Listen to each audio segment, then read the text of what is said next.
ઝ, પછી ધ, આ શું છે તો કે ઝરણાનો જ, પછી છ, હ, લ અને ઝરણાનો ઝ અને પછી છે ધ.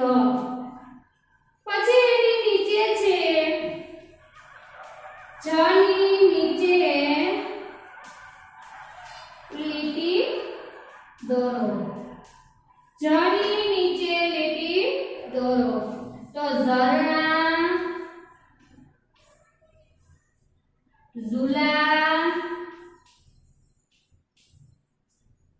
ઝમઝમ,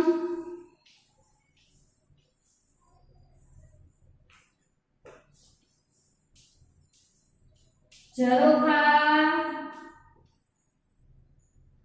ઝપટ અને ઝલક. તો આમાં આપણે જ શોધીને તેના ઉપર લીટી કરવાની છે. તો જોતું જવાનું ક્યાં જ છે તો જો અહીંયા ઝરણાનો ઝ, પછી ઝુલામાં ઝ, પછી જમજમમાં તો કે બે ઝ આપેલા છે એટલે આપણે બે ની નીચે લીટી કરીશું. પછી ઝરોખા, ઝપટ અને ઝલક. જની નીચે લીટી કરો. જ મૂળાક્ષર જે હતો એની નીચે આપણે લીટી કરવાની હતી.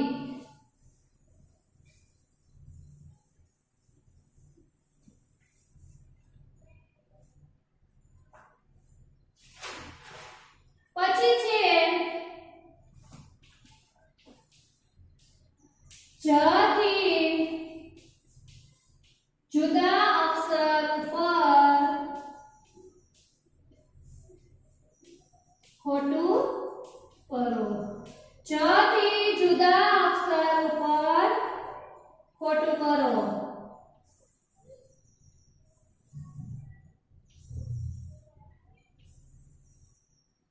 તો 1 2 3 4 અને 5 આપણે 5 ખાના પાડવાના છે. એમાં લખીશું આપણે જ, બ, ઝ, ખ,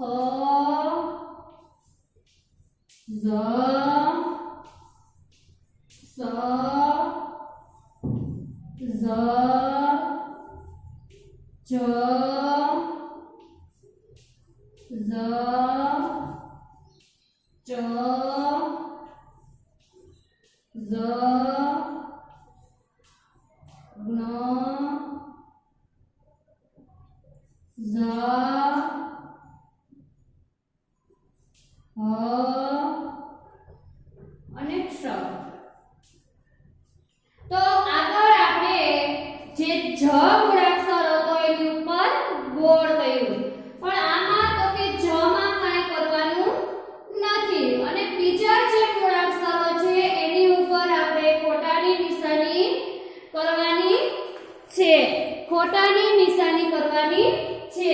તો જ છે એમાં કાંઈ કરવાનું નથી. તો જોતું જવાનું તો કે જ તો બ ઉપર ખોટાની નિશાની, પછી જ કાંઈ કરવાનું નથી, પછી ખ ઉપર ખોટાની નિશાની, પછી જ રહેવા દેવાનું, પછી સ ઉપર, પછી ઝ ઉપર કાંઈ કરવાનું નથી, પછી જહાજના જ ઉપર ખોટાની નિશાની, પછી જ રહેવા દેવાનો, પછી ચ ઉપર ખોટાની નિશાની, પછી ઝ રહેવા દેવાનો, પછી જ્ઞ ઉપર, પછી જ રહેવા દેવાનો અને હ અને શ. પછી એની નીચે છે વાંચો અને લખો. વાંચો અને લખો. વચ્ચે એક લીટી પાડી લેવાની છે. ઝંડા, ઝરોખા, ઝરણા અને ઝુલા. તો વાંચો અને લખો. તો તમારે બાજુમાં એક લીટી પાડી અને જે શબ્દ અહીંયા લખેલા છે એવા જ શબ્દ સારા અક્ષરે બાજુમાં તો ઝંડા, ઝરોખા, ઝરણા અને ઝૂલા.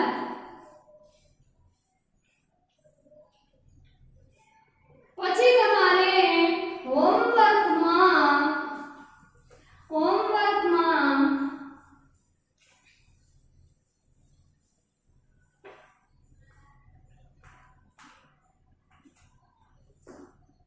HW માં હિન્દીની નોટમાં PDF પ્રમાણે લખવું.